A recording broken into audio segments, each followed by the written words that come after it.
All right, here we go. So we start off with the equation that we're given.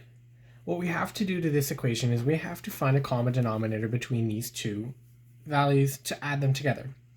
Which gets us 14x minus 17, I know that's plus, minus 17 over x minus 1 and 2x minus 3 is equal to, if we look at that, our common denominator for all of them will be x minus 1 and 2x minus 3.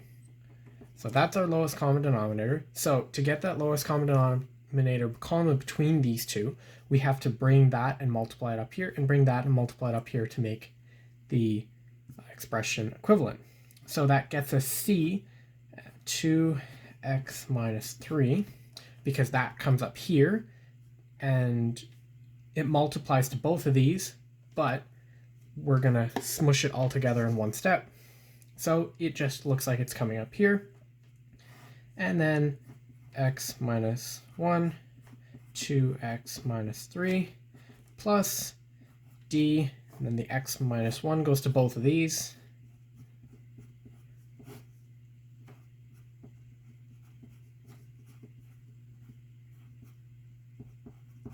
Now we can combine and add these together because we have a common denominator between them.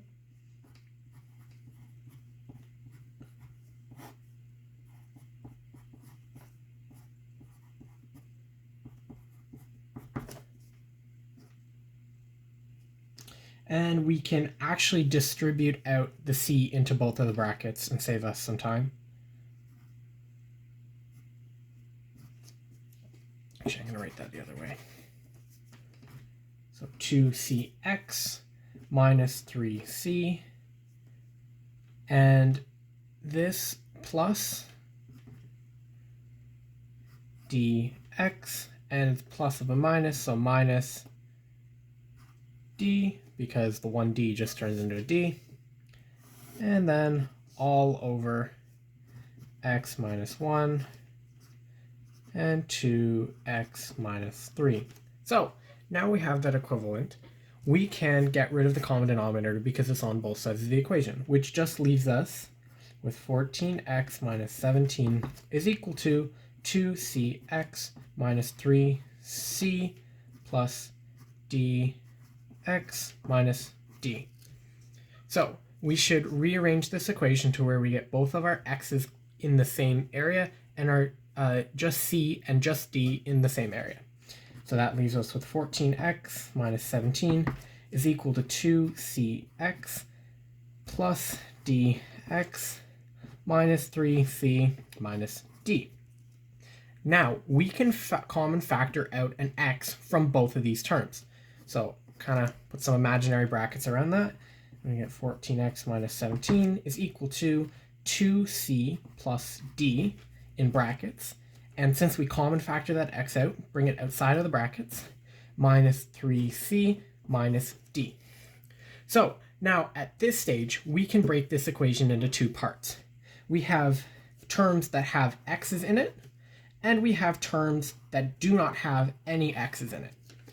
We can bring them into their own separate equations. So take the terms without any x's and create its own equation. So you have negative 17 is equal to negative 3c minus d. Of course, all of those signs flip, so we get 17 is equal to 3c plus d. That's one of our equations that we use to solve for c and d. The reason why this works is because 14x must equal 2c plus d. 2c plus d must equal 14 because that gets us our 14 multiplied by the x, which gets us 14x. For the negative 17, negative 3c and negative d must add to negative 17. So that's why this works. Now we form our other equation just like we did the other one. I hope these arrows come across better. So we'll get 14x is equal to 2c plus dx. Now, because the x is common in both of these, we can eliminate.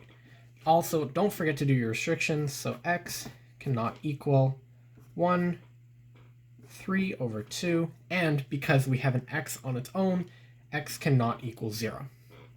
So now we have 14 is equal to 2c plus d.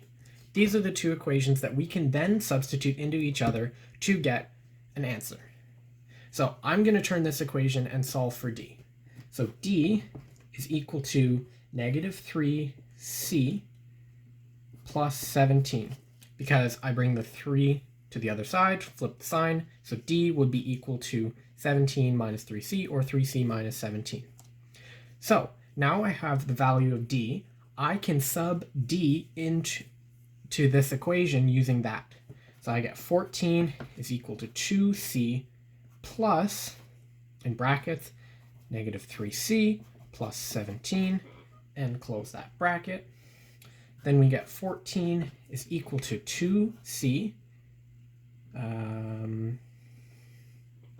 2c minus 3c plus 17. Bring the 17 over to the other side, which gets us negative 3 because the sign flips. 14 minus 17 is equal to negative 3. 2c minus 3c is negative c. Divide off negative 1 to get c on its own, which will get us c is equal to 3. Now that we have c is equal to 3, we can substitute it back into this original equation and solve for d. So d would equal negative 3 times 3 for c plus 17. d is equal to negative 3 times 3, which would be negative 9, plus 17. d is equal to 8. So now that we have our two answers, we can throw it back into the original equation and check. So all we need to do is we need to throw it in this equation right here. So 14x minus 17, 2c, which is 8, 6, plus 8, which is 14x, perfect, and 3c, which is 3 times 3, so 9 minus 8, negative 9 minus 8, which is equal to negative 17, equal to negative 17. Therefore, these are our two solutions.